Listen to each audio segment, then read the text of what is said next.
All right, so we are starting our Master Plan Implementation Committee meeting. Welcome, everyone. Question: should I read the opening statement on the agenda or roll call first? Does it matter? I would do this statement first, just as a Okay. go right to it. All right. So I read the statement. Pursuant to Governor Baker's March 12th, 2020 order suspending certain provisions of the open meeting law, GLC 30A, Section 18, and the governor's March 15th, 2020 order imposing strict limitation on the number of people that may gather in one place, this meeting of the Master Plan Implementation Committee will be conducted via remote participation to the greatest extent possible. Specific information and the general guidelines for the remote participation by members of the public and/or parties with a right and/or requirement to attend this meeting can be found on the town's website at www.northandoverma.gov. For this meeting, members of the public who wish to watch the meeting may do so on their televisions by tuning to Comcast Channel 99 or Verizon Channel 28 or online at www.northandovercam.org. No in-person attendance of members of the public will be permitted, but every effort will be made to ensure that the public can adequately access the proceedings in real time via technological means. In the event that we are unable to do so, despite best efforts, we will post on the Town of North Andover website an audio or video recording, transcript, or other comprehensive recording of proceedings as soon as possible after the meeting. If the public would like to participate in public hearings, please email your questions or comments prior to or during the meeting to ashapiro@northandoverma.gov. The question comment will be read during the proceedings and responded to accordingly. All right. We'll do roll call. I'll list off the names. If you could say if you're here or not, please. Holly Williams. Present. George Kohler. Here. Jonathan Strauss. Here. Sean McDonough. Here. Welcome. Chris Nobley. Here. Meredith Barnes Cook. I saw Meredith. She's here. Just here. Stan Limpert. Here. James Dowd. Here. And this is Kelly Cormier. All right. I think we are all here. Is that our official call to order? I'm calling this meeting to order. Yeah. All right. So our first discussion item is around the committee's mission statement and duties. In the last meeting, there was just discussion around making sure we all understood, had it written down really clear on what our mission statement and duties is or is not. So Andrew kindly drafted a statement for all of us to discuss and come to understand, adjust whatever that is, or approve as written. So it would really, I don't know if people had a chance to look at it. It was attached to the agenda. I don't know if people looked at it, if they had any thoughts about it. Kelly, do you mind if I make a quick comment? Absolutely. Absolutely don't mind, to be clear. Okay. Please do. No, I appreciate it. Well, first thing I just want to quickly mention, you all may, just as a housekeeping item, you all may have noticed that there's no minutes to approve. I mentioned this to Stan and Kelly. I apologize profusely. I did do the minutes, but for some reason or another, I did not save them on my computer. So that is the key point. That is the key part when you're writing any document, is you want to save that on your computer. So that's a PSA for everyone. So I promise I'll have that to you all next time.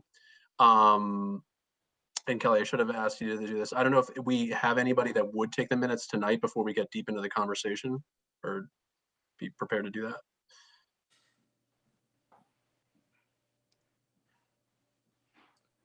Anybody? Bueller. I think George, was that a hand raise, or were you flatting this way? Sorry, I forgot to unmute myself. Yeah, I'll volunteer. I guess I'll go first because I get the most, tolerate the most mistakes. All right. Anyway, Okay, well, when Okay, you get that drafted, you can send that to me, George, and then you can do all your meeting. You can take all your meeting notes based on the recording that's posted to NACAM's YouTube page. I can send you the recording. Okay. Okay. All Yeah, right. okay, would you send me the recording when we're done? Just, Yep. It may take like a day or two to get posted, but I'll send it to you. okay, All right. And then thanks. so appreciate it, George. I appreciate that. And then the only comments I was going to make about the document that we drafted. I mean, there's some editorial in there that I had initially put in there, and we discussed a little bit of this at our last meeting. And they are, further down the document. Kelly made some further adjustments in noting them as options, that the committee should not and does not have the intended authority to play a role in reviewing individual projects that come before local boards and committees for compliance with the town's master plan, or change, edit, or update the master plan. It's my contention that the board doesn't really have that role, and I only feel that way because I don't see it explicitly laid out in the in the mission and statement and duties document that the Board of Selectmen had approved. And I'm happy to have Chris speak to it a little bit if he has any thoughts on it, since obviously he's on the Board of Selectmen. But then option number 2 notes committee should play a role in reviewing specific, it just says you either should play a role in those things or you should not. And so I don't know, we can start the discussion there, or other people can bring up other ideas. yeah. Just wanted to put It that would up. be, like you said, Andrew, be great to get the viewpoint of Chris from the Selectmen Board, as well as what what anyone else thinks we should or shouldn't be doing. I appreciate it. And I think it's really helpful to have it kind of laying out this way, because it's a lot to digest, but this is sort of like walking down the path. You want to define that path at the beginning, because if you start wandering too far, it's amazing. You kind of, you get out of field. And so I think it is really critical to define where this implementation committee uh, is most effective and where its mission comes from. That said, this is the first time we've put together a master plan implementation committee, so it is up to us as a board, the select board, as well as this committee, to really figure this out. And to me, I think the balance here is between the all the work that was done to put together a tremendous master plan, but also deal with the reality that things are going to change over time.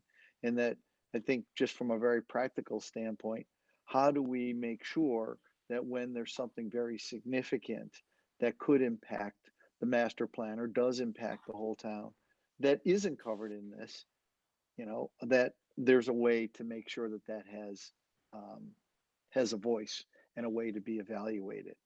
So, I think the inclination is not to change the master plan, but maybe there's a way to say that there are things that could be um, added consideration or more weight to it, or sort of maybe even kind of addended to it. But I think the master plan in of itself is a um, document that was accepted by the board, and that is the role that we're operating under. But I think we do need to have some vehicle to acknowledge if there's something very significant that it could be add or change that. Say we discover oil, or whatever that is, Be nice. that we don't have in here in any way. Well, I'd like to suggest, instead of saying we would change the master plan, that we might reword, clarify, or something a little less dramatic than change. Mm-hmm. Yeah, I was thinking the word an amendment. It's almost like an add-on. It wasn't my word, right? But an amendment to it. So it's not, because at first I was thinking change, but that's to what I've heard. I think that's wrong. I do think it's those outside considerations that would be better suited by an amendment. So we're not ignoring those things, that we have some vehicle to amend. And I think it would be something that would happen very rarely. This isn't something we'd be doing 5 times a year, right? This is, I don't know, very Right. rare. Got that I- ability to do it, I think. Kelly, Just as a point of reference, in the purpose, in the document itself, it says the master plan should be thought of as a living reference document. So it's stated in the very first sentence of the purpose that it's to be a living document. So I think it does need to grow and change, as Chris said, as if we strike oil. It's literally the first sentence. So I think that there it is. I also sort of pick up on your idea, Chris, that we have a daunting enough task before us with what we've already got. So to start amending and adding too much to it, I think would just make it much more complicated and probably, as you say, dilute the possibility that we'll actually make any progress here. Having said that, though, I think as projects come up that we might want to think about considering, we could at least consider them in light of issues we're already addressing in the master plan themselves, without necessarily taking them on as a whole new or whole separate thing. And I'm thinking specifically about Royal Crest, of course, because it touches on many of the elements, quote, quote, that are in the master plan, land use, housing, transportation, economic development. So I just think that we might want to take the opportunity to first, I think, vote or agree as a committee that we want to do that, and then on a case-by-case basis. And then second, kind of take it as a little separate project to kind of look at in light of what we're already doing in the master plan. Not necessarily including it in any way in the current master plan, but just sort of give it the sort of some consideration based on what we're already going to be doing in the work to implement the master plan that we've been given. If I can just chime in real quick, just kind of echoing off what you started there, Stan. The master plan's been created. It's the result of a robust thought process through many different iterations. So my initial reaction is to caution against expanding the borders. Granted, there is flexibility, as Holly stated, but never lose track of the basic tenets that are laid out within it and how projects fit into that ultimately. That's the guiding principle. And that, the elephant in the room is Royal Crest. That's going to probably be the biggest test of how do things fit into the master plans that we created. All of a sudden, we just started out, relatively speaking, and boom, here comes a possible 10-year development master plan for a large parcel of property on 114, which in itself is part of the master plan as far as future development. So there's a lot of puzzle pieces here. They're going to have to work together. So I think maybe that's of particular interest to this group is, and I'm not sure saying ensuring is the right word, but overseeing that all these different pieces that are going to overlap ultimately fit within the master plan for the entire town. I think, John, I think I was thinking very similarly to you, especially we think about something with Trinity and Royal Crest. I see that as something that a huge project that will happen within the framework of the master plan, right? That I don't think that would require any type of addendum or change to the living, not this going living will, but living document piece there. But where I could see where it would be a great value of something that we as the master plan implementation committee maybe do I'm going to use a ranking, a report on all of the strategies within the master plan. Look at what's happening, and any project. We keep saying Royal Crest, so stick with that one, but kind of go for each of the strategies. Is it positive? You keep it simple. I don't know. My idea, we can figure out what it is, but is it just positive, neutral, negative? And it would seem like that could be. It fits into our role as an advisory body to not only the other boards, but also just as a resident who needs to consider something. It would at least give me one additional lens from the master plan point of view when I'd have to vote or consider, as a resident, a large project. I mean, it's not the only piece, right? There's other considerations besides the master plan that we all use as residents, but I think that's lines up, I think, with John, with what you were saying of just being able to map it to the strategies, right? Does it Yeah, positive, neutral, negative? there's a lot going on, and presumably depends on what happens with the economy. But we have the Avalon complex being I don't want to say built. It's not being built yet, but it's well within design.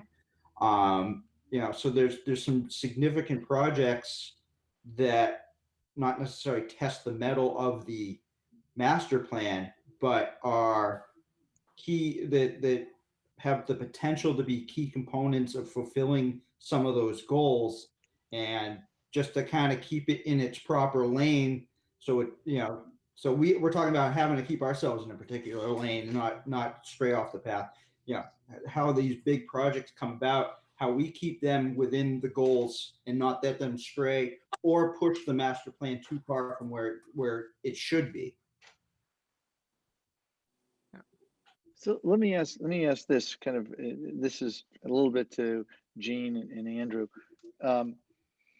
With something that would have to come in front of the town, like Royal Crest or something very large like that, is it helpful to have kind of a weigh-in from a group like this?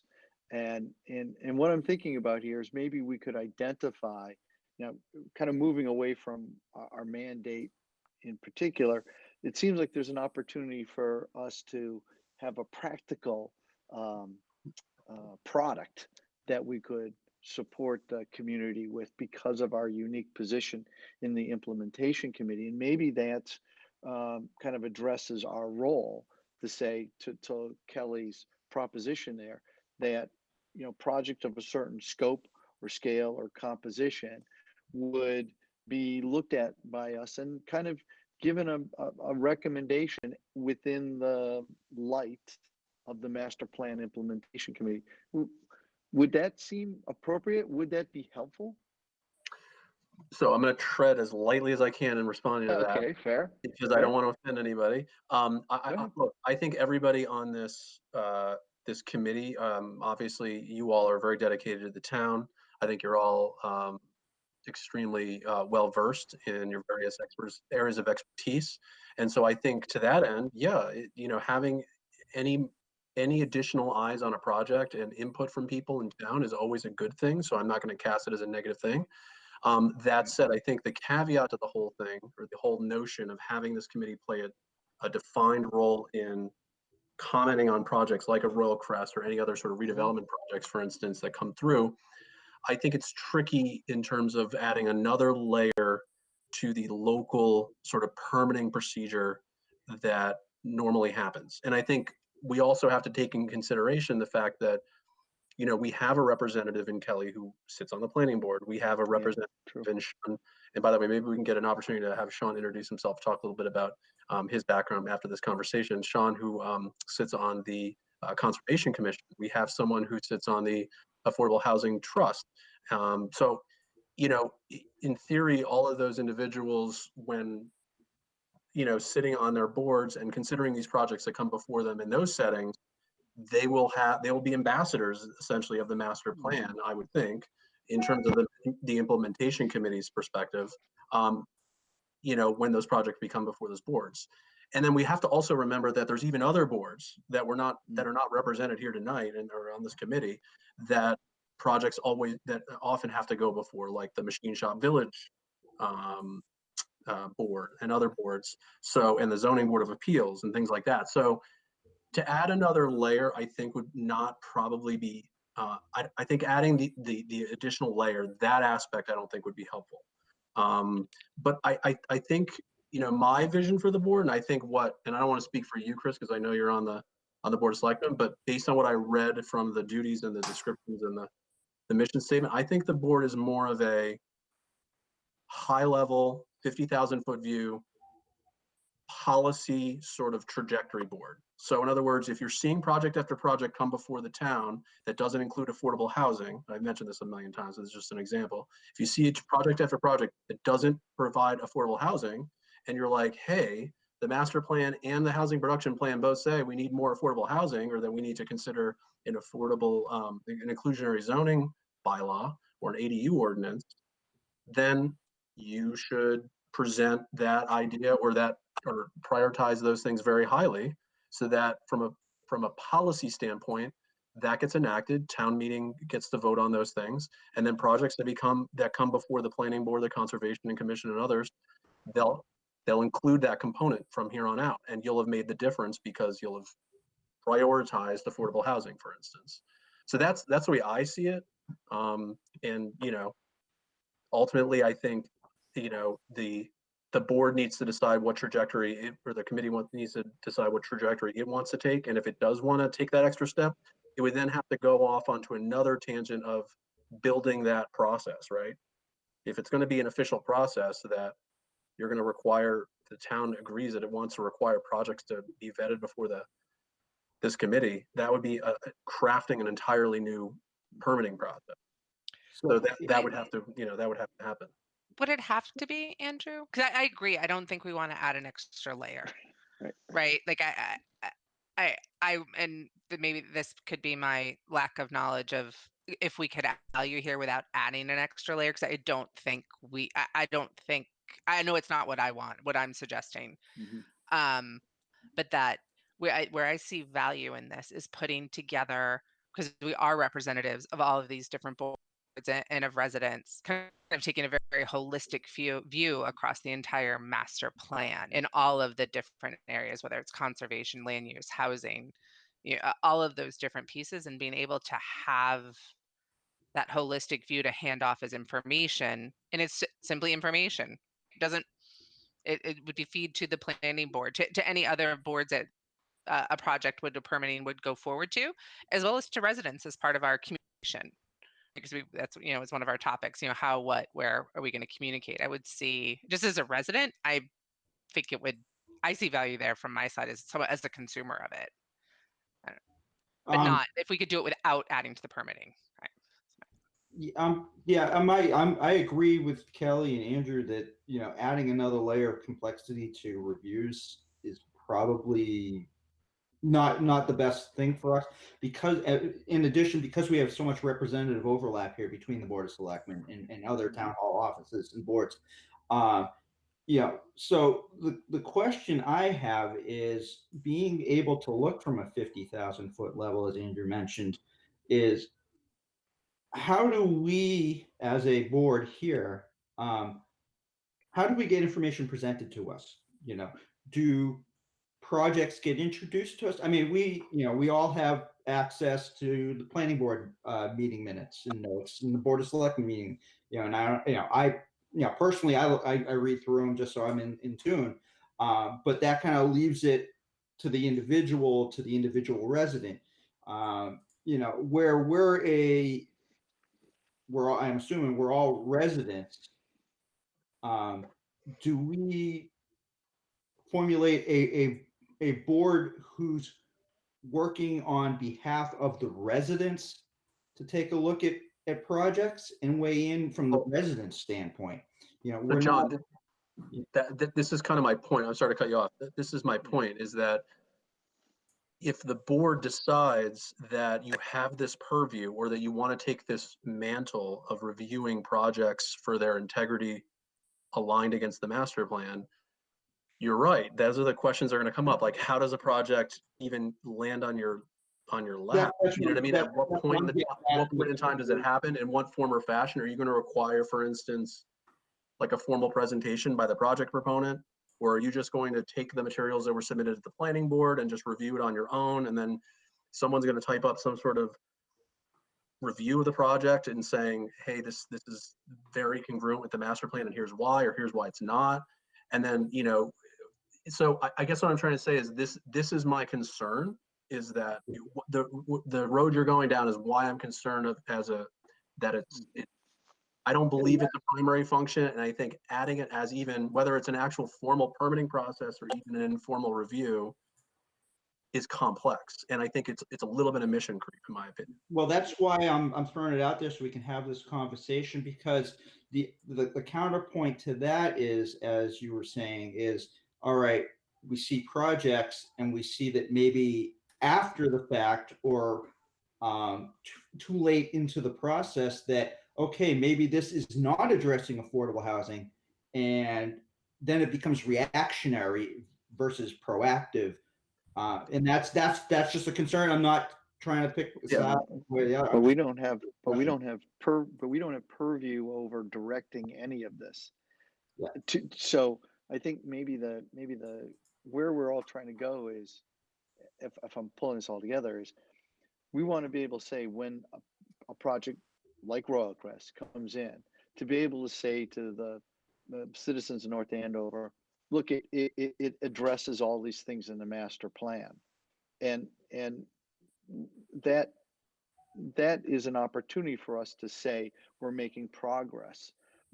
And I'm wondering if there's a way to do it where it's not a formal review, but that in some way there's an acknowledgement that if we have a large project or something of that scale, that we're able to say, yes, we're making progress on it, because aren't we reporting how we're moving as a community? So I'm thinking, do we report, to Andrew's point, do we report on, okay, we've got the senior center that's being built.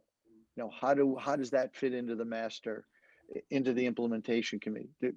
How do we communicate that that's fulfilled or hasn't fulfilled it? And how is a new project any different than that? Can I suggest that? Yeah. I think to that point though, Andrew, I don't think that this committee has any responsibility for review and approval of anything. So I don't think that's, to me, an issue. And I don't think we should ever be put in a position, or think we should be in a position to come up with a procedure for us to be able to do that. I don't see that being at all part of what we're trying to do here. This is an advisory committee, and we're trying to give some guidance to other people who then will use what we give them or not, depending on what they think is the right thing. So I don't see that being an issue at all. I guess my question is, do we want to use the same sort of advisory approach we're going to be using for the strategies that are already in the master plan for new projects that have come up, just to look at them in light of things we're already looking at in the master plan itself? And if we don't want to, that's okay too. But I don't see us ever having any sort of authority to review and approve anything.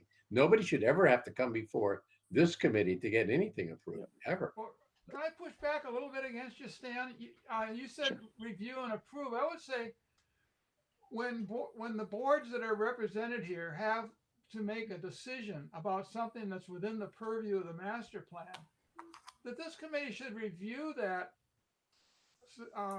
suggestion or proposal or whatever it is, and then offer comments to the board evaluated in terms of how it meets the goals of the master plan. Right. So we would review it, not formally, not that they would have to appear before us, but we would rely on somebody to familiarize the rest of us with the issues or the features. And then we would render an opinion and put it in writing in the form of a letter. This is analogous to at town meeting, and FinCom gives a positive recommendation. They can't weigh in on it, but they've reviewed the information and they say, we recommend favorable action, we don't recommend something, just an advisory, non-binding opinion. Right, Yeah. that's a good analogy, So but then also not necessarily approve or disapprove, just saying, note that this project as proposed meets the following objectives of the master plan, and this is an opportunity to implement these other objectives, and it doesn't do that. So Something I like can, that. so I can see I can see and I can appreciate the desire to want to do that. I again though ask, when are you going to do that? What's the process that is established? Like, what is the trigger point that says, okay, we're ready to render our analysis, write an opinion? Do you have to do it before a decision at a certain board is made? And are they waiting on your correspondence before they're making that decision? And then Well, I think last this thing, is the last thing, hold on, one more thing. what is the trigger point of what projects you're looking at. For instance, there's a redevelopment of a parcel, of the Bertucci's lot and Ethan Allen. Does that trigger this? What projects do trigger your opinion being rendered on a certain project and which don't? I mean, I think if this is what I would say is if this is something that the board thinks is good, right, something that we should do, then I think we have to do that, right? We need defined criteria. And off the top of my head, I don't know what that is. I think as a team, as a group, we've got to come up with that. What is it? Size, dollar, the number of boards it goes in front of. So there's got to be something very specific, given there's a very defined process already in place. We should be able to just look for some triggers in an existing process. And then I think we keep it, in my mind, we keep it simple in terms of what the form looks at, right? We try not to color it too much with our opinion, that it's really, here's the line in the master plan, here's the strategy. And I'll go back to those same 3 points. Is it a positive? We don't even have to get into how much or too much. Is it, in our opinion, is it a positive? Is it neutral? Does it do nothing? Okay. Or is it against it? We have the established goals per the master plan. If you want to keep it just to the 4 basic goals, and then use the breakdown, use the stuff that we just went through as your guidance to whether or not it meets one of those 4 goals. I think if you keep it that simple, maybe that's the easiest route for us all to take, and then we all collectively weigh in together to come up with, okay, this is what this committee believes how it fits into the master plan. Because I think it also helps us just great. I'm sorry, Meredith. I'd say if you want, go ahead and I'll chime in after. Please. The thought that I had with this about having awareness of, and I think Stan J and I, when we were doing our breakout work on prioritization, talked a bit about this. Having that this group, I believe, having that continuous line of sight of new things that are coming forward, and I think again how they align to what aspects of the master plan, I felt might inform how we think about the next round of priorities in the master plan. So if there's something that has traction, is moving forward, and based on understanding alignment, we say that's a big push forward for transportation. Might we not think, in the spirit of kind of diversifying our assets and our investments, we might say, well, maybe for the master plan entries, maybe we're going to take our foot off the gas of the transportation entries a bit, because there's one large entry now into the queue that's going to give the town a big lift forward. Because that's what I was thinking about. It was as much knowing the continuous stream of significant initiatives that are being raised up. So we wouldn't look back at a macro level as a town and say, wow, we put all our eggs over in this one basket because we weren't looking at all the baskets. Right. Can I interject for a second?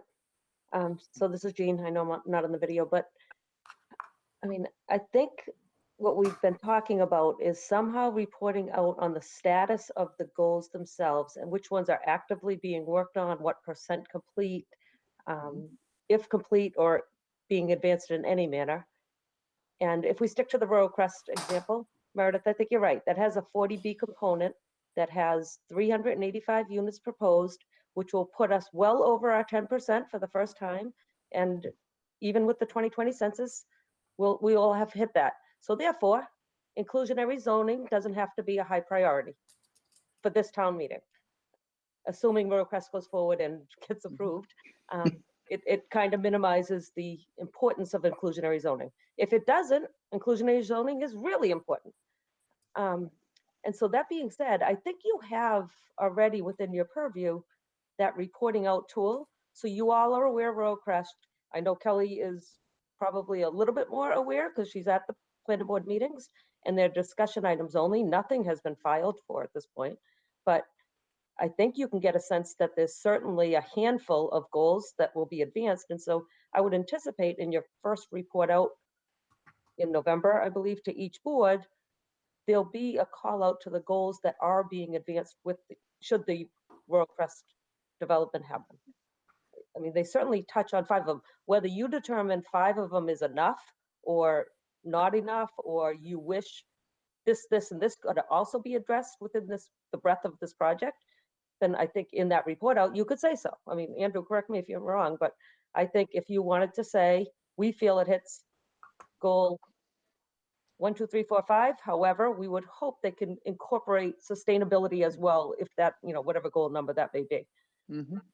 I agree, Gene, I totally agree with you. I just think that maybe we might be a little premature on commenting on the project yet, though. Yeah, we wouldn't. I don't think we do it for this month. We don't have it. We got right for this. One, Understood. But yeah, It was but probably, hypothetical. It was but probably in the hypothetical. by the next report, I think that is a good thing for this board to comment on as part of their regular process for, reporting to the Board of Selectmen and Planning Board for sure. Yeah. Absolutely. Yeah. I would. But I would in think. that vein, oh, sorry, but in that vein, Go ahead. it's been brought up before in terms of when we first started looking at these things, that some of the downtown initiatives were being covered by the Columbia gas settlements.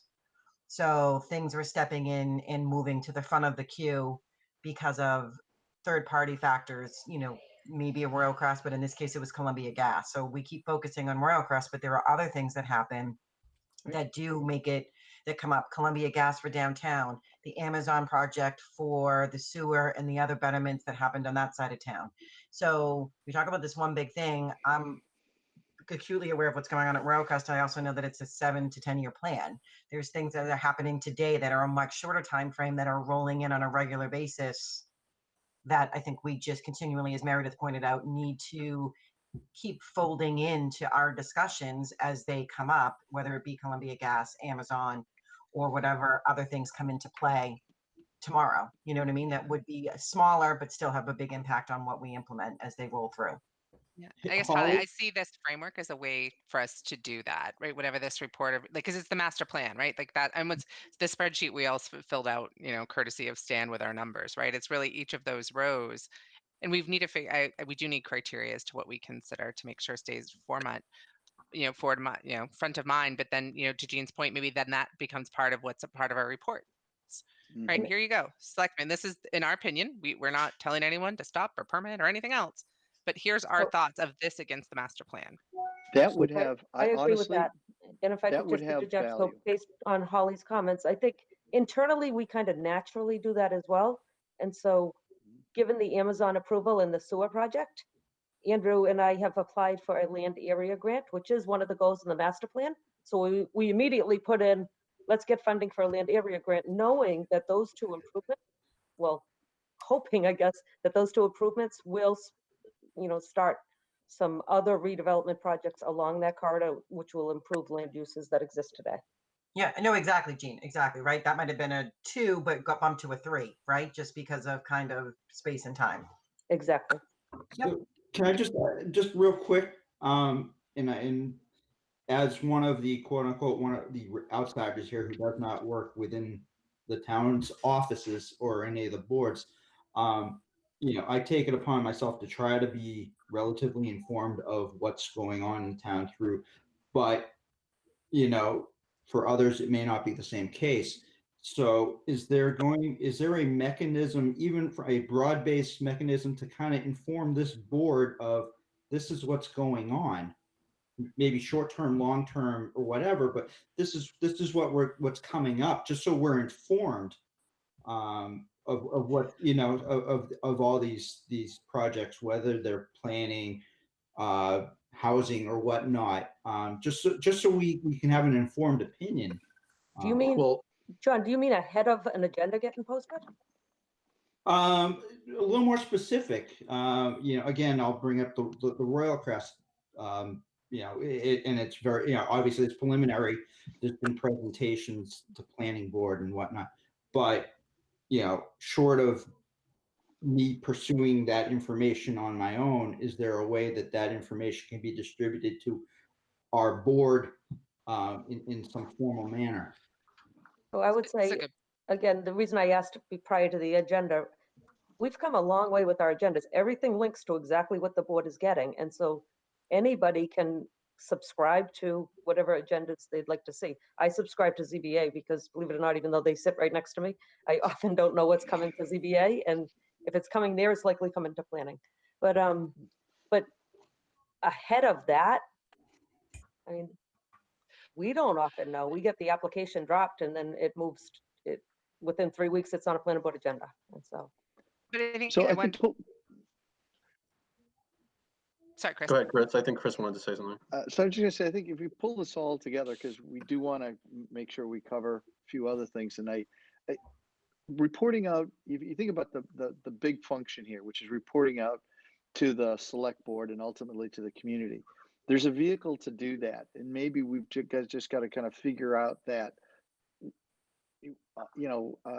going through rather than trying to create a new process. I mean, there is, to your point, Gene, there is a process. We have a vehicle for this, but unlike the finance committee, which involves hearings, there's a whole process to review, kind of what you were saying, Andrew, that in order to make a recommendation, you really have to go in that depth.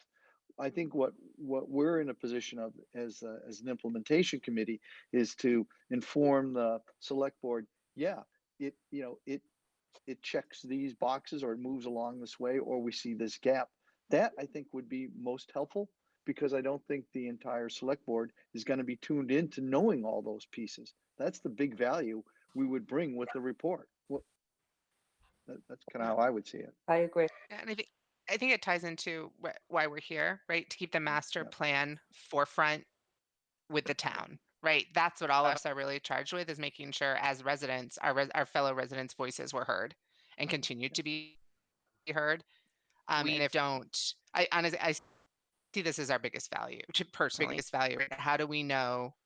And we've got those strategies. That's our structure. That those are happening, and that things are happening fit into there. And for the rest, it's only a small piece. It's a piece of what the town should be doing. But if we're not making it crystal clear in our communication, I don't know who else is. So I agree with you though, Chris. I think we probably discussed this long enough now. We need to move on, because I want to talk about our priorities and not lose the bubble on that. We can All right, so certainly what do you continue hear? to So have the. We can certainly continue to have the discussion, though. By the way, let's continue to move. Yeah. So maybe we move it on. So I would ask people take a look at it. I haven't heard anyone on the committee really talk kind of against the two. I think there was only kind of two discussion. There was other items in there. We've only talked about two. It'd be great to kind of hear in the next one, where else are people sitting? Any other suggestions? Maybe we could probably have to submit those to you, Andrew, directly, if people have any or they can submit comments them, or thoughts. or they can submit them to you, Kelly. Okay, yeah. And then we can either we can me go or from there. Kelly. Okay. All right. So is that enough to move off the topic? Well, I I'm sorry. think How are we wrapping this up? That we're going to discuss the mission statement again at the next meeting, or how are we wrapping it up? We can put it on as another agenda item, Kelly, if you want, or we can just to keep it as a continued discussion item. Yeah, I think it needs to be. I think because we didn't settle, right? We didn't decide as a group what we want it to be. I do think it's very important that we have what we're doing, what we're not doing written down, because I think we've all got little different opinions here. So we just need something that we all at least written down and agree to. We need to understand, and then once we know that, what is it we think we should do? Understand sort of the framework of criteria to John. How do we know about these things? How do we do it? What are we looking at? So I guess my question to Andrew and Jean is that then we put it on the next agenda. What's sort of the process to kind of keep this alive, since we're not ready to make a vote? We need to move on. Well, I don't know what the process is. Bottom line is, if anybody has any more revelations about this subject or wants to add more to the discussion, please send that information to Kelly. And Kelly, I can work with you to get it on the next agenda. We can decide how we want to present that as an agenda item. Absolutely. Yeah. Hopefully we can get it closed up on the next one. Have a mission statement before we get too far down the road. Absolutely. George, to answer your question. Sort of. I'll write something and people can comment. Awesome. Thank you, George. All right, so now it's the discussion and vote regarding the quarterly report. Do people have a chance to take a look at the quarterly report that was Andrew linked to the agenda? I only have one suggestion, minor suggestion. I don't know if it's possible, but it might be helpful if we could add the strategy number to each of those bullet items. Yep. So we could go back and look in the master list and see what those are. Is that Andrew, is that possible to use the number? Absolutely. I mean, the only caveat is that the people that you're giving it this document to, like the Board of Selectmen and the Planning Board, like, I don't know how closely they're paying attention to which number each one is, but that is not a problem. It'll take me 10 minutes to go through that and do that. So I'm happy to make that change. It's not a I personally would appreciate it because it helps me to try to know more about what we're talking about here. So that'd be absolutely. I would just, the other way to look at this, because obviously the number specific, it really drills it down, but even if it was just to the major strategy would be helpful. Yeah. You know, just alone to say, okay, these address facilities or this address transportation. I think that might be the middle ground that sort of helps drive it home a little better. Right. Either that almost or both, Chris. I mean, yeah. No, I think that's a good comment. What I'll do is I will edit this. And by the way, what I'm suggesting is in the spirit of expediency, to get the information to the planning board and the Board of Selectmen, that I'd like, you know, unless this document is totally out of whack with what folks want to present to those boards, I would want to basically, you know, have an approval of, you know, having Kelly and Stan submit this to those boards, noting these planned edits that I'll make. So what I'll do is like I said, to Stan's point, I will add the numbers, and I can also categorize them and organize them by different categories: transportation, facilities, housing, all that stuff. Yeah, I think we're ready to go ahead and approve this. Don't you think, Kelly? I mean, I think we're good enough. And I think so. Yeah. Does anyone else have any comments on things that you'd like to see changed on it? So I those are great move that suggestions. we accept the quarterly report as presented. I'll second that. Or as amended, or as will be amended. As will be amended. Friendly amendment. Yeah, friendly amendment as will be amended. Yeah, I don't know. That's interesting. I've never tried that before. Yeah, as will be amended. Yeah, sure. We're trusting. It's a trusting group. You should I would suggest as amended this evening. Can I make one comment though before the formal vote? Yeah. The document itself says the attached spreadsheet, but there was no spreadsheet attached to the agenda itself. Yeah. I would like to suggest that the file be identified by name, and then can we find that in Google Documents? Or So I'm gonna add, so when we send it, I will make sure that we have a cleaned up version of that spreadsheet that you guys had reviewed at the last meeting. So it'll be in line with what you had seen prior, the one that's color coded with green and orange and has all the, you know, all the priorities, or excuse me, all the strategies listed. So that's the one that you sent out before the meeting that has yours and Jean's comments in column K. That's right. That's right. And I think more, we can discuss this more as we go on. I think two things I would note just about the reporting. One, I think that, you know, the way the report is presented here does not have to be the way we report going forward. I think at this point in time, we just got started with our process, and this is our first report. Yep. And so this can evolve in a great deal as we move on, and we can decide there's better ways to present the information than what we're doing now.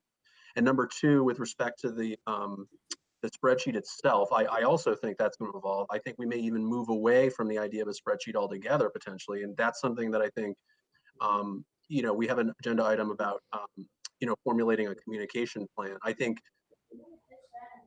you know, there can be a process that we undertake to improve the way we present the information we want to put out there. And so I think all of this might be changing, but for now it's just you know, for the sake of staying on mission as far as reporting on a quarterly basis, we're just trying to push it out. Yeah, this is our first effort. I don't have an issue with how anything's being presented at this point, given that we'll refine this as we go along. Great. Hey Kelly, right, if I may, I'm going to jump in at this point and introduce myself to everybody. How's everybody doing? I'm Sean McDonough. I'm the representative from the Conservation Committee, and it's obvious you guys have put a lot of work together in the 3 months that you've been meeting, and it's a privilege to work with you guys, and I look forward to working with you going forward. So I'm going to listen, as you can tell, I'm listening a lot and really not speaking a lot as I try to catch up on all the stuff that you guys have done. And just for that reason, Kelly, I'm probably going to abstain from the vote on this because I haven't participated in putting it together. I'm sure it's a great document. And once I catch up to everything going on, I'm sure I'll feel very comfortable having approved it. But until I get there, I'm just going to try to err on the side of caution and abstain. Okay. Sean, we're still going to hold you. We're still going to hold you responsible in the end. So. I know. I'll be listed as a defendant in the lawsuit, anyways. I know. Right, right. All right. So at this point, Andrew, are we ready to vote? Is that procedurally is what? Yeah, I think First we time had. calling the vote here. Yeah, I think we had a motion from Stan, and did someone second it? And can you remind me who did? I think John seconded it. Okay, yeah. If you want to take a roll call vote, just so you can call people out. All right, going to call names. Let me know. Holly Williams. Aye. Or George in favor. I don't know what you want to say. That works. George. I'm sorry, who? George. Yeah, aye. In favor. Jonathan Strauss. In favor. Aye. Sean McDonough. I'll abstain. Thank you. Chris. Aye. Meredith Barnes Cook. Aye. Stan Limpert. Aye. James Dowd. Aye. Kelly Cormier. Yes. All right. You the one. Well, not unanimous. Unanimous except one abstain. All right. I think that was our first vote. Is that our first vote? Yeah. I don't know. Other than to end the meeting. No, I feel like we've done another one at some point. We voted on we voted on you guys as a. Oh yeah. All right. So not the first vote. My got first, but that's okay. Okay. Item. The prioritization of strategies. Stan. Okay. Well, boy, are we having fun now or what? Stan, can I just interject really quickly before you start? I just want to tell everybody. So the spreadsheet that was linked in the agenda was the original spreadsheet that Stan had distributed, and then the spreadsheet that I sent out to the group earlier today, that is the one that Stan had compiled everyone's ratings into. So I guess what I'm saying is you want to be referencing that spreadsheet, the one that I had sent earlier today. Yes. So that's. And just, I'm sorry, Stan. I know I hit it, but just time check. So we need to be done by 6:30 for school committee. So we've got about 36 minutes left. I do think this is probably the majority of the conversation. I would think, but I would like maybe we just get 5 minutes to kind of get the ball rolling on communication and public education. So maybe we just save 5 minutes for that. Okay. And I won't drone on too long here. I just wanted to, as much as anything else, explain what my process was and what you'll be seeing in that spreadsheet, and then really sort of ask all of you to help with some more work. So first, everybody was very cooperative, and they went ahead and coded, if you will, all the benefits for their various sections. I will say that unfortunately, Holly and I, who had two elements, if you will, open space and historical cultural, had some communications issues and weren't able to sort of reconcile our various views. So the ones that are in there are the ones I had put together, but we're gonna update those once we've discussed our two rankings. So that's just by way of saying that. The other thing that I've done is for three of the elements, economic development, transportation, and public facilities, there were multiple people, as you know, who did the rankings, and they had not done any reconciliation prior to giving me the numbers. So there are two different views from each one of those. What I ended up doing, and there are tabs now in this, if you will, workbook that show each of those areas. What I did was I put both, or in one case, 3 sets of rankings together, and then did an average of the benefits column and put that those benefits numbers into the master sheet. So you all, my request to you all would be to get together in those 3 areas as Holly and I will do in our 2 areas. Can everybody hear? Am I okay? Yeah. Yeah, you're okay. Okay. I can hear you. understand. Okay. And try to come up with a single set of numbers. Now, Kelly and the folks that were working with her were able to do that. So in 2 of the areas, land use and housing, I got 1 set of numbers, which was good. So that was good. So we're all set there.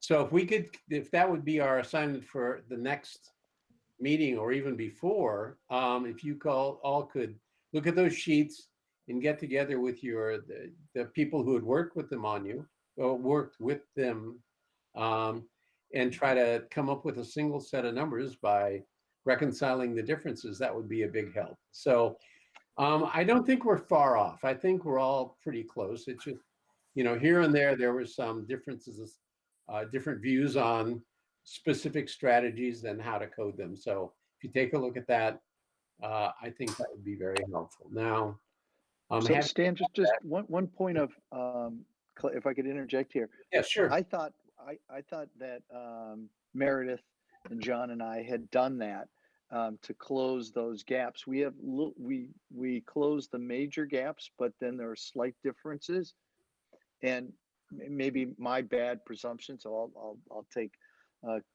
credit for that. Is I thought that by giving that back to you, you would just average them. Of course, we didn't communicate that, but we brought our differences to a nominal level, and John, Meredith, you would concur. That's what we went about doing. So we thought we did that for you. Okay. The only thing, and I would say, I think in your particular case, it must have been transportation, probably, right? So we had facilities. Okay. When I looked at the numbers, it seemed as though they weren't quite that, we hadn't quite gotten them all that normalized, but I could be wrong. So anyway, we'll follow up on this, but I don't know if maybe other folks had the same kind of approach.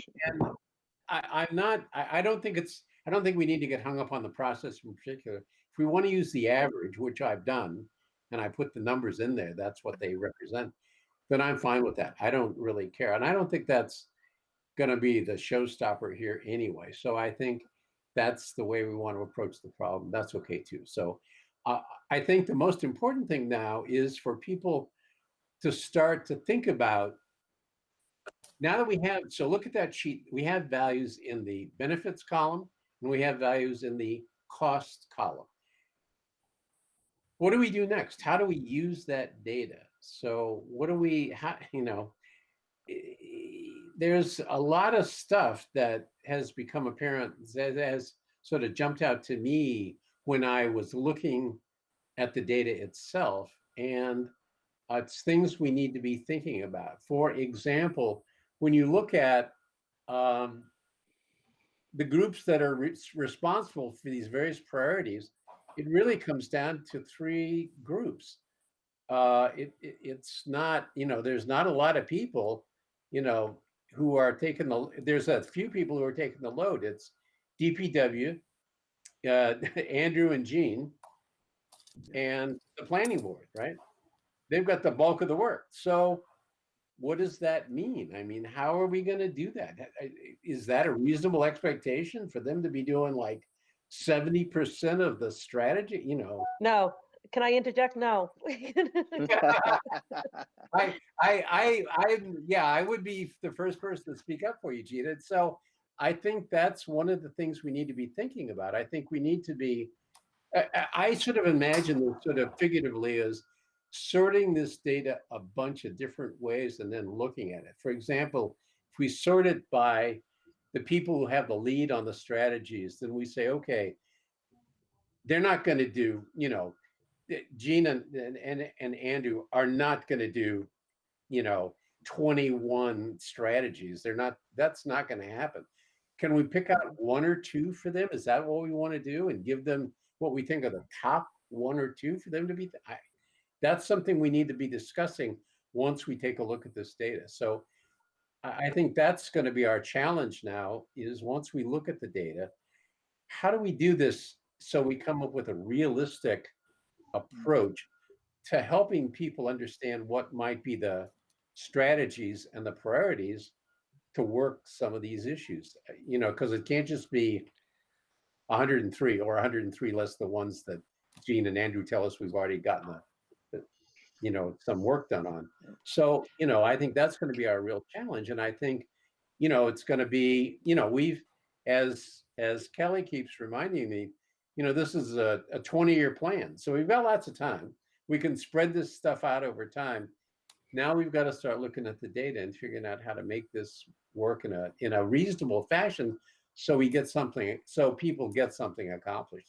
Since we're not doing any of the work ourselves, we've got to be very, I think, reasonable and realistic about how we, help set priorities for these various groups, because we're expecting a lot of work from a few groups, and they've already got jobs. Thank you very much. Right? I mean, they've got stuff to do, or they're volunteers, and so we've got to think about that. So that I think is going to be our next challenge. I think once we take a look at this, you all look over what we've done so far, and we now have benefits and costs for every strategy, and we can start to sort this in different ways and see what the impact is, see how that works. Maybe we want to work these by element, by land use or housing or transportation, and sort within that, and then pick out two or three or one strategy for each of those elements, those areas, and say, okay, that looks like the highest priority for now. Let's suggest that to the appropriate group, and then have a meeting with them. So that's I think fundamentally the issue now, the issue to me about sort of moving down the road on the setting the priorities. The other issue is, how does this committee interact with all the groups that are going to do all of this? Well, we're obviously interacting with Gene and Andrew, so that's not so hard. But there are other groups like, the full planning board, or DPW itself, or other groups that are supposed to implement some of these things. Do we have meetings with them? How do we talk to them? How do we sort of sound them out on how this process would work from their point of view? So that's another discussion I think we might want to have at some point, not immediately, but in the next, couple of meetings maybe. So, those are at least a couple of topics, Kelly, that I think we might want to be thinking about. But I would respectfully request that you all take a look at the data, the benefits data that you gave me, and see if it's what you want, because the tabs are now in the sheet. You can take a look at the tabs, and and then let's start looking at the data itself and see what it starts to tell us, if anything. So, question. If I can chime in. That's great, Stan. So I had a conversation with Chris and going over our tabs last night.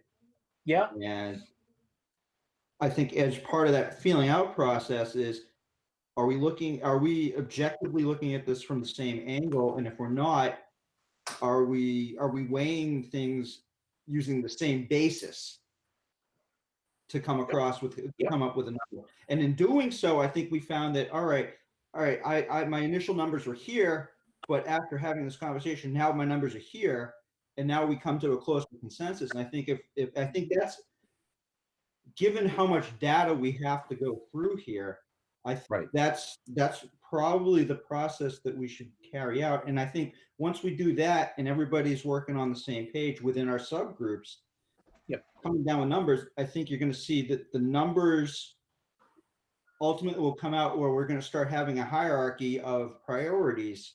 And, and within that, you might have some clear-cut tiers, and you might have a whole bunch of numbers that are real close to each other, but we won't know until we do that process. And then once we have that, we can collectively look at those numbers and say, all right, these are the clear-cut priorities.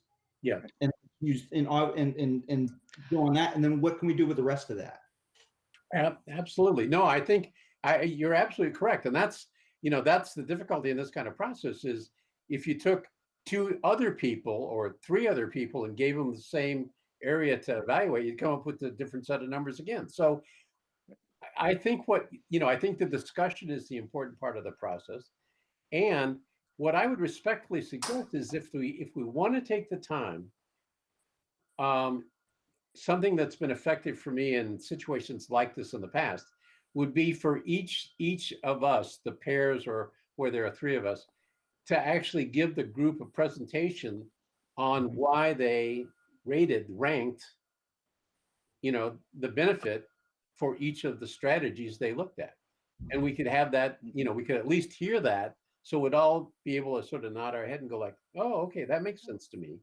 It would be a very lengthy meeting and we could do it sort of a piece at a time. We could do an element per meeting or a couple of elements each meeting. But that might be helpful for us all to get an idea of, for those who did the ranking, why they did it, what they were thinking. And so we can all at least say, yeah, that makes sense to me. And, so I would respectfully suggest that we might want to think about that. And, it would take us a few meetings to get through that, but it might be helpful just to make sure we're kind of all on the same page, because someone might say, gee, I don't see that at all. I hear what you say, but that's not the way, so we could have that discussion. So that's something we can think about. And if I can add, I really thought that's where we were going to start. And I think it's a very important point because I thought that's what we were going to talk about or present right from the outset would be how we arrived at the numbers we arrived at. And, they were the results of conversations and back and forths with, following our own instincts and having those checked by our teammates. And, we came up with a set of value judgments essentially, and how did we get there? And so I think that's a very, very important thing to do. Let's see, if you wanted to, you could look at all of your 3s, if you could explain to us how the benefits table works. But I thought at some point we'd be looking at all of the 3s under scope, impact, and effect, and in a way they would move to the top of the list. Yeah, no, I absolutely. Right. So every a 3 scope, a 3 under impact, a 3 under effect. If we were going to put these in order, they'd be sorted up at the top. Right. Now, some of them are already done, right? And that's what I thought we were going to do, and I thought that was a good way to start. And then I guess the ones would end up down at the bottom of the list. Absolutely. And someone would say, hey, wait a minute, that's too darned important to put at the bottom of the list. And that's how the conversation. Right. So what I could imagine happening is, for example, at our next meeting, you all who did land use and housing could give a presentation, have a discussion and walk us through each of the strategies and say, here's why we rank these the way we rank them. And we can ask questions and see what we think. That would be a way to do that. And then, at each subsequent meeting would do a couple more until we had done them all. So sure. I think that's a great approach, Dan. That conversation that you have with the group, it's difficult. It's way better if we're all together in an office someplace. Yeah, but this is that we can do. But that's the conversation that gets swapped in, and ideas get swapped in and swapped out. And the next thing you know, your 3 moves to a 2, or my 2 moves to a 3, and we've got a set of priorities developing. Absolutely. So I think right. I think that's, I think we can, maybe Kelly and I can think about how to organize that a little bit and then send out some thoughts ahead of the next meeting to give some sort of idea, and we'll see how that goes. That's okay. That sounds like a good thing to everyone. Yeah. Oh, Yeah, absolutely. I think that sounds great. I mean, I'll be honest, my first inclination, oh, it sounds a little bit painful, but thinking through, right, this is the 20, as you said, Stan, this is our 20-year plan. So getting these initial priorities right, and that we're all in agreement and using the same definition and explaining our 1, 2, 3 seems so important to make sure that we all buy into that first priority set. Yeah. Right. Yeah. So anyways, I don't think we have to rush. I don't think we have to rush into it. Yeah, I don't think so either. I think if we can just start thinking through the process and you know, I think we're good. So I think we're okay. So Kelly, I'm thinking that may be about enough on this right now. You know, we could talk another hour or just stop at this point. I think we're good. And you know, if everybody would just think a little bit more about their respective the areas that where there's still the tabs that we need to think about, and well, we'll get that all organized, and then I'll you know, continue to update the sheet, and then we'll Kelly and I will think about what we want to do for the next meeting, and we'll let you guys know, let you all know, and then we'll try to do a sort of a test case next time and have hopefully a bounded discussion, not a discussion for too long, but you know, enough time. So Stan, okay. let me add that. That's wonderful, and let me also add that with the report out to the select board, that may also provide some guidance that you may hear. You know, what sort of rings for them, what's you know, what's important. So that may help inform a little bit too.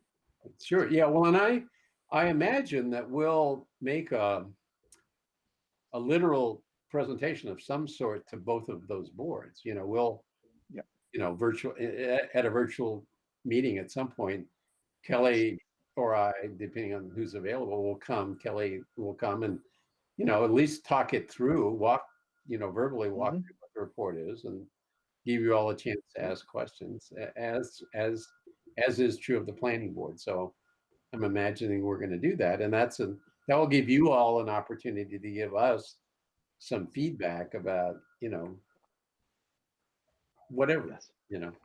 Dan, quick question.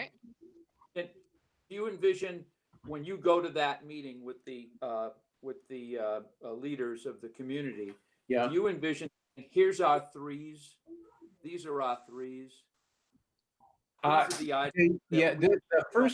This first meeting that we're talking about, Jay, is really to present this report we just voted on tonight.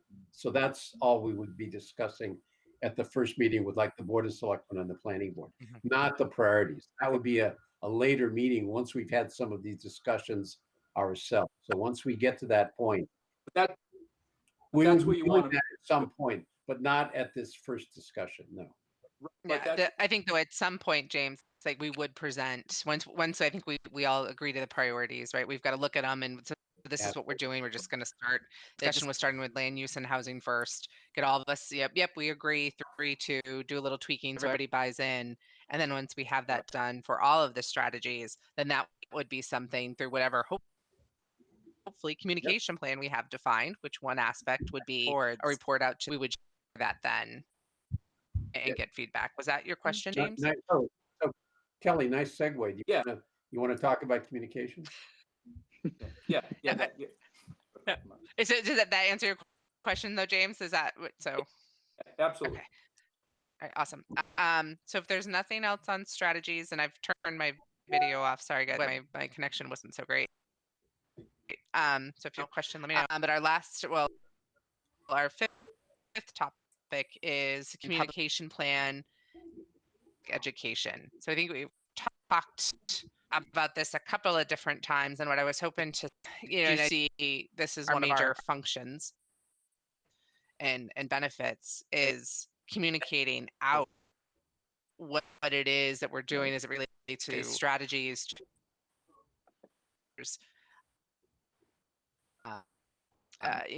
From the select board to individual residents to what all of those stakeholders are, and how do what do we need to do it? When do we do it?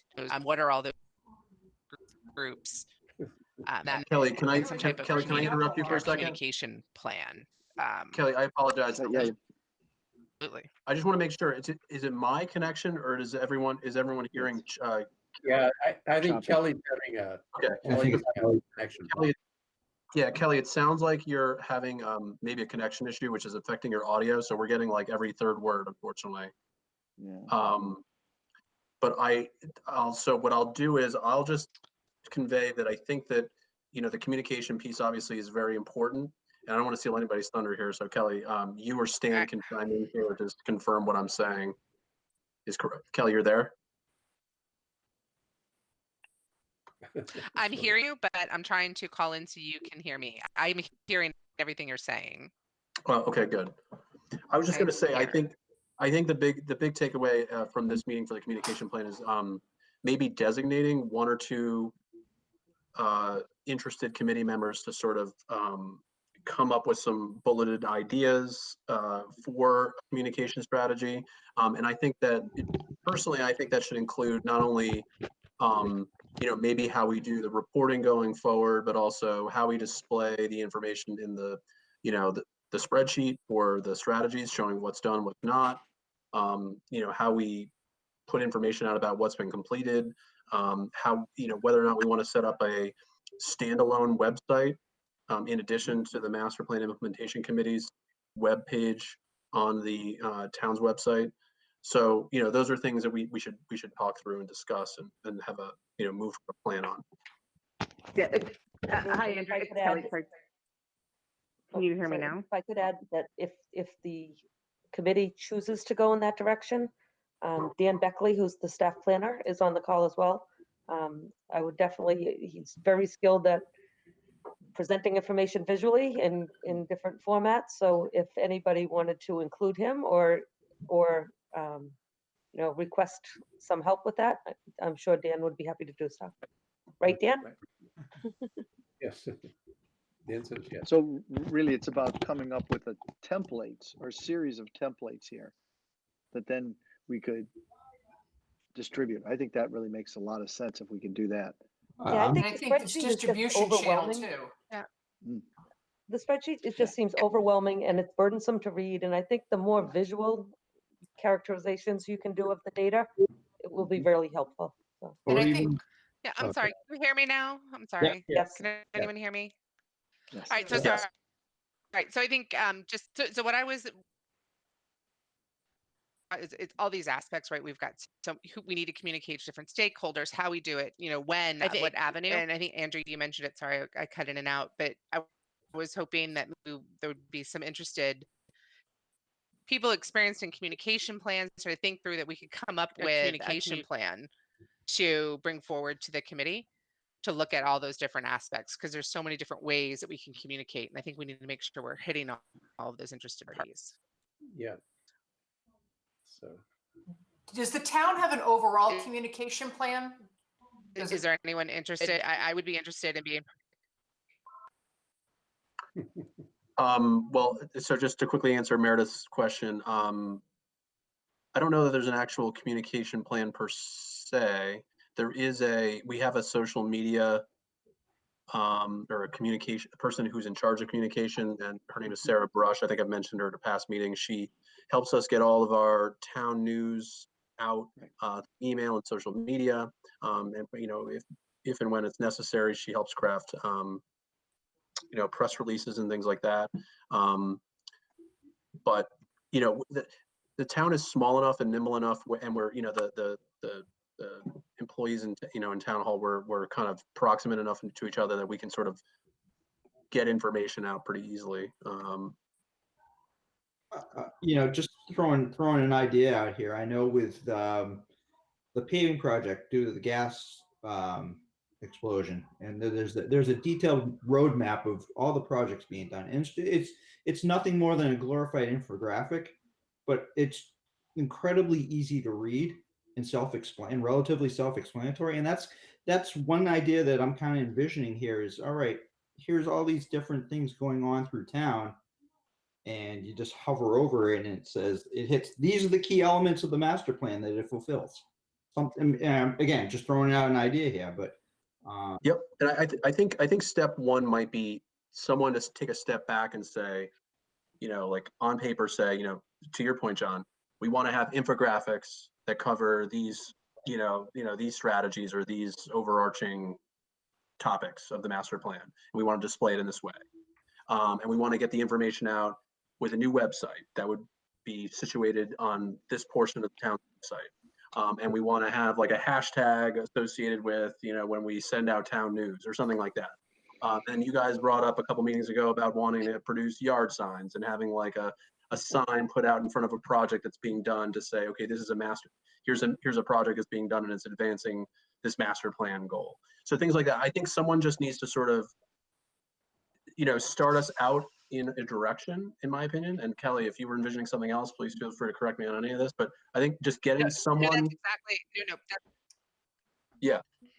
Sorry, that's exactly what I was envisioning in a community. That's what all those aspects are aspects of a communication plan, right? What are all of those pieces? Who, when, how, all of those things. So I was hoping to see if there was anyone else who was interested or done things like this before, just to put some things on paper to then present back to me later. I don't know if there's anyone interested in helping me or working together to put some things down. I'm happy to volunteer for that if nobody else is wants to do that. I think, quite honestly, Kelly, our first stop is going to be, to Andrew's point, with Sarah Brush, because she really is connected to so many of the domains that she may help shortcut some of the, help us shortcut some of this process. So why don't we connect on that and see if we can get Sarah together and start from there, right? And I do think that'd be a good way to go. And to Gene's point, I think if you could include Dan too, I think that'd be great. I think Dan would be really good in terms of thinking how we can reorganize that spreadsheet. And then we can come back, and I do think we need to use whatever that. I'm sorry, Stan. Can you tell? Or I'm sorry, Chris. Can you tell me what you volunteered to do, please? So I volunteered to help Kelly get all this done. The communication piece. No, does that mean a draft of a policy or a draft of a communication plan? It's more about, ultimately it may be a communication plan, but I think it's trying to figure out what are the options, what are the avenues for us as a committee then to figure out how to communicate forward. So I think it's more about the mechanics of it and the options with those mechanics and the scope of that, and then backing from that into how we're going to, what we're going to use and how we're going to use it. Is that the way you see it, Kelly? Can I characterize that as a sort of a bulleted list of potential options or potential strategies? Sure. Yeah, sure. Okay. Sure. Yeah. But I think these are going to be like to implement, right? Yeah. We want to have a social media campaign. If you'd like additional help, I'm more than willing to lend a hand to that effort as well. Absolutely. Wonderful. Thank you. Okay. Did we lose Kelly somewhere along the way? I think we did. Okay. I think we may have just done it. It seems like Kelly's connection may have been a little funky, so yeah, maybe that was bound to happen. I think given the time frame, and since I think we're sort of into that discussion, that was I think that was pretty much it on the agenda. I don't think we have any new business, so I would respectfully. Oh, is that you, Kelly? It did. Sorry, guys. Yeah, I think my husband's Christmas lights and Halloween lights are interfering with my wireless connection. I don't know if anyone has seen what's going on out there, but it uses a lot of wireless bandwidth. We'll talk about it. I can't imagine that much flashing could have any effect on your internet connection, right? Okay, we're going to be talking about it. He's adding things right now. Yeah, we're going to talk about this. So my apologies to everyone. Okay. Anyway, So I so believe, I think we're about ready to adjourn, Kelly. all right, fantastic. Is that a motion, Stan?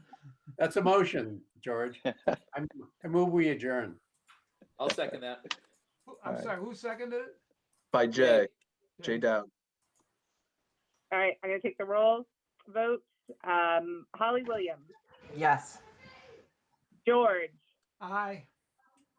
Jonathan, Aye. Sean. I abstain. No, I'm just kidding. You got me. Chris, Aye. Meredith, Aye. Stan, Yes. James. Aye. Yes. Kelly is yes as well. All right. I think we're Thank- done, everyone.